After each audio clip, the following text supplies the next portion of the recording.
Shabbat Shalom and welcome to Israel Update. Happy Friday to everybody who's watching us today. Dubi is joining me from Jerusalem. Dubs, are you there? Yes, I'm right here. Amazing. Thank you so much for being with me. Now, obviously, you're our guy on the ground, boots on the ground, our analyst. I love the way your brain works. Dubs, we were just talking off air before we started recording this, talking about different things that we would be able to speak to the people about. And so, we were just actually speaking, I'll start with this, but we were just speaking about the situation with Iran. So why don't you explain to everybody what's going on, how you think that the pressure from the Trump administration could be working and why? So what we're hearing recently, and it's actually just, news releases from the several latest hours, just a few hours ago, we heard through Reuters that an Iranian high-ranked official is actually saying that Iran might even agree to entirely stop their nuclear program if America will defreeze the money that they're holding of the Iranians government. This is a big change now, and I think it's connected to the situation when we have been hearing more and more reports about the fact that Israel is really getting ready to strike in Iran, and they are not even waiting for an American okay. They want to be coordinated with the US, but we want to take advantage of the fact that Israel, through the last strikes that we were striking in Iran and multiple different clandestine operations that are taking place on the ground in Iran, we were able to disable most of the Iranians' anti-aircraft systems, most of the Iranian defense systems, and there is no better time and not better opportunity when they are the weakest right now to strike in Iran. The American administration obviously is rushing faster into some kind of a deal, some kind of an agreement. And Israel is very much afraid that eventually, even though we're hearing all kinds of different rumors and news, that America will give away too much. We're very much afraid that this administration, in their dreams or whatever, yearning for an agreement, they will be in a place when they will not recognize the weakness of Iran currently, and they will give away too much, and will leave the Iranians with some kind of a functioning nuclear program that can be really, really and very fast shifted into a military one. So that's what we're hearing concerning Iran recently, that there are drills here in Israel that has been already concluded, and Israel is almost ready to step on the gas. See, now again, Dubs, this is great. This is actually good news. When you look at this and you think about where things were at with Iran not that long ago, whereas now it does look like you're the one who keeps saying it. This guy is a master of the deal. He knows what he's doing in terms of strategy, and sometimes it only unfolds a little bit later. Before we carry on talking about everything else, I saw an article in the Jerusalem Post, Dubs, about how Israel has destroyed the Houthis' final aircraft. Now, talk to me about why that's important. The whole situation with the Houthis is very, very complicated because you understand that this is a regime that is actually a state within a state. That's yes. A terror organization, just like the story with Hezbollah, a terror organization who holds hostage a whole nation. Yes. And Iran and Yemen is probably the poorest nation on earth. Their people are really in a very, very dire situation over there. The Houthis have all the resources the Iranians gave them, and they are just playing and messing around with the lives of their own people in their own country. They don't care about them. And so Israel is trying to eliminate their ability to, to bring any supplies or all kinds of different aerial supplies to the Houthis administration. The aircraft that were destroyed, it wasn't like an innocent civilian aircraft. These are all cargo aircraft that are used to bring in all kinds of different supplies, weapons, munitions from Iran into the Yemen and to the regime there, to the terror organization of the Houthis. So Israel is dismantling most of their abilities to bring more supplies in, and little by little, they're attacking more and more of their facilities. The problem with the Yemen with the Houthis is they don't care Yeah. at all Yeah. about their civilians. They don't care about their well-being. Yes. And they're saying, no matter how much Israel will attack, They're going to keep going. we will keep going, Yeah. and we'll stand with Gaza. Yeah, and obviously even that is just it's a facade to be able to continue to attack Israel. We know that. That's what this is. But Dubes, before we even got into this, the thing that I obviously, we were chatting about focusing on is what is happening in the Israeli government. All the pressure, everything with the hostages. Talk to us about the Israeli government and what is going on right now. The worst of the worst Yes. is all the protests and the demonstrations of the poor families of the hostages that are used by the opposition as peons in their game. They're literally using these poor families, poor people, their sentiments to try and take down the Israeli government. They send them to the streets. They finance their protests. They help them go block roads and whatever you call it in order to take down a legit government that was elected in democratic elections. And they have been in a very tough situation where the opposition and the Supreme Court is controlled by the lefties, is not letting this government govern. They send the poor people that lost the lives of their loved ones, and some of them have hostages, family members, and they use them just to attack the government. What they did today also, in the name of the hostages, which is a very sensitive topic in Israel. Even if you're part of the government, you feel for these people.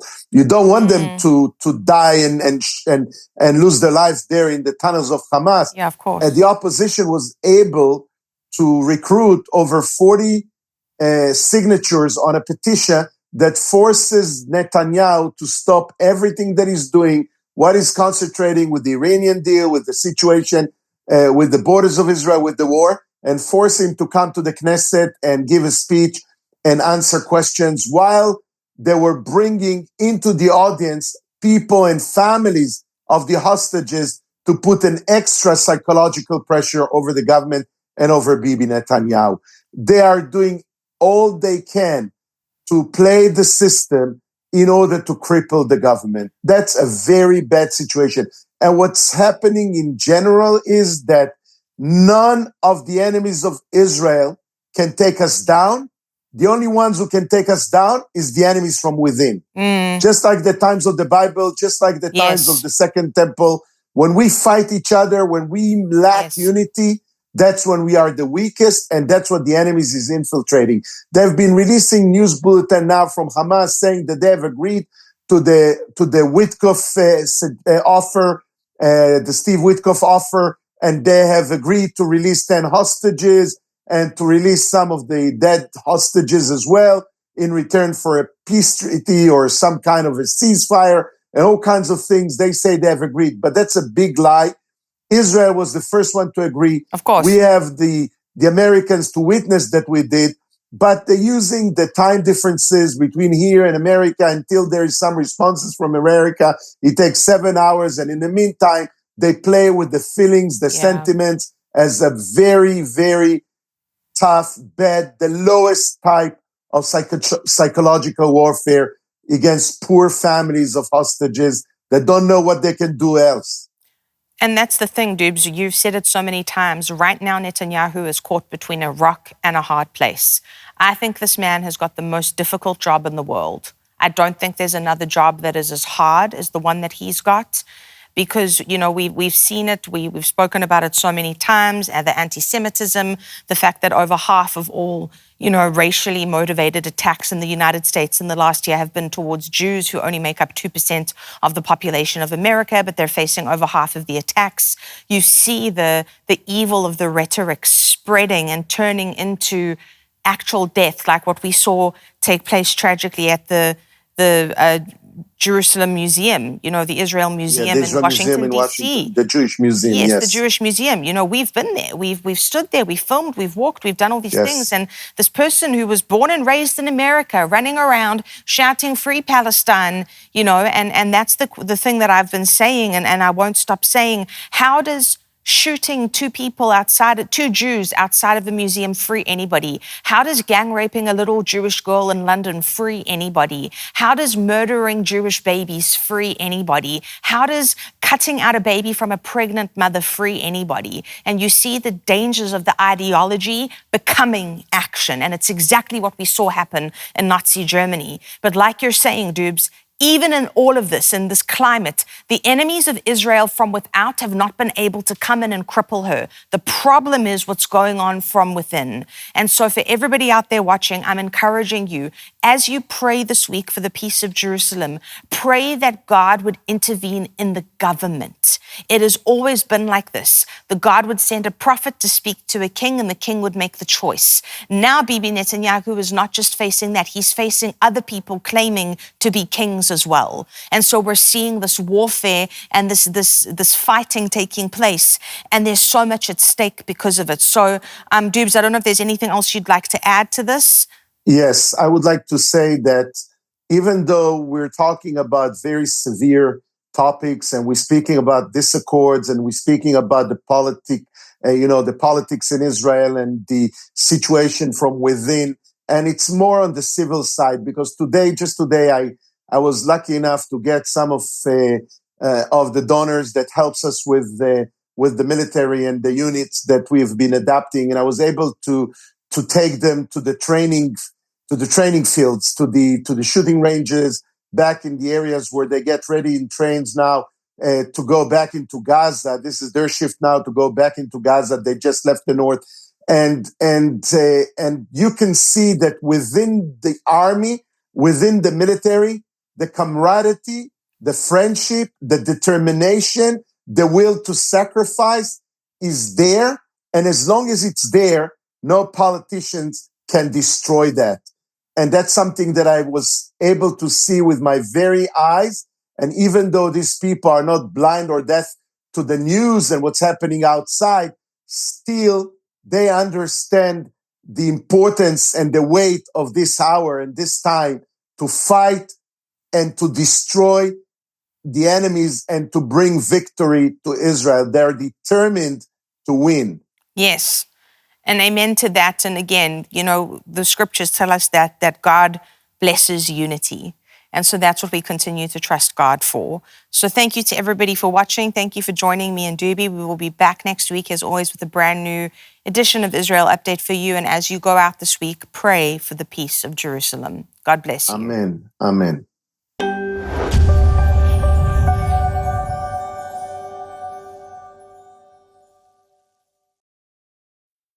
Hello, friends. I'm Donna Clement Petrushka, and I am honored to invite you to something truly extraordinary, the Kim Clement Prophecy Vault. Now you can gain unprecedented access to my father's entire digitized video archive. Every prophetic moment, every powerful teaching, every anointed worship session is now available to you in the Prophecy Vault.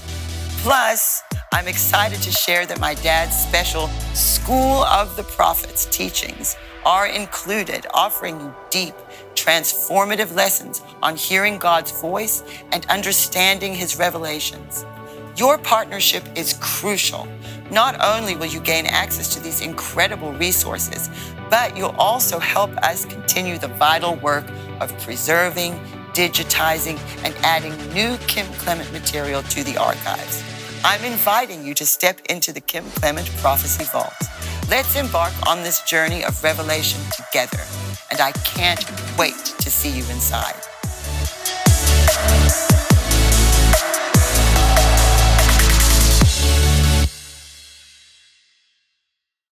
We don't have to be faith giants. It just means we have to do a little something. I just remember Kim would always say at offering time, well, don't do nothing. Yeah. So with me, I believe it's worship, because that's the reason why Prophet Kim, that he wouldn't get on the platform or he wouldn't try to prophesy until he did what?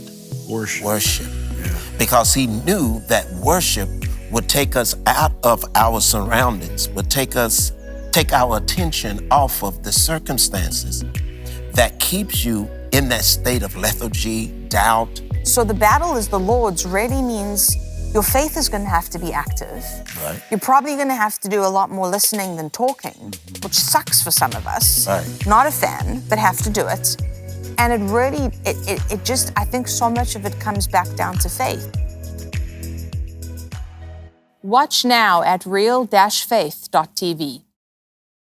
To celebrate our newest launch, Rev 7, I'm bringing you an amazing introductory offer, plus an exclusive overstock sale that you're not going to want to miss. Rev 7 is our premium energy drink that tastes great and gives you energy all day with no jitters and no crashes. That's because there's no sugar and no caffeine. I'm so sure you're going to love Rev 7 that for a limited time you can try our 3-pack absolutely free. Or check out our Percale bed sheets. I can't believe I'm even going to say this. Every color, every style, every size, only $29.88. So go to mypillow.com or call the number on your screen. Use your promo code to save 20% on our Rev 7 12-packs or try our introductory 3-pack absolutely free. And our Percale bed sheets, all sizes only $29.88, even the queens and kings. Inventory is extremely limited, so order now. We here at the House of Destiny are partnering with you to let our viewers, of course, know about your company. It's Beverly Hills Precious Metal. Andrew, explain how that works. So I'll walk you through it right now. So if you go to bh-pm.com, right there on the homepage, you'll see a form that you could fill out. And that form is very important in letting us know how we can help you. So you just put in your first name, last name, email address, phone number. There's a section that says, how did you hear about us? And in there, put Kim Clement. And then there's a portion where you could write a couple of notes down on the bottom. Usually within about 24 to 48 hours, we'll contact you by phone call, and then we'll go over everything with you. This isn't a high pressure deal. We always recommend that if you feel uncomfortable, take a step back, pray about it. You will gain the answers that you need by doing that, and come back to us when you're comfortable.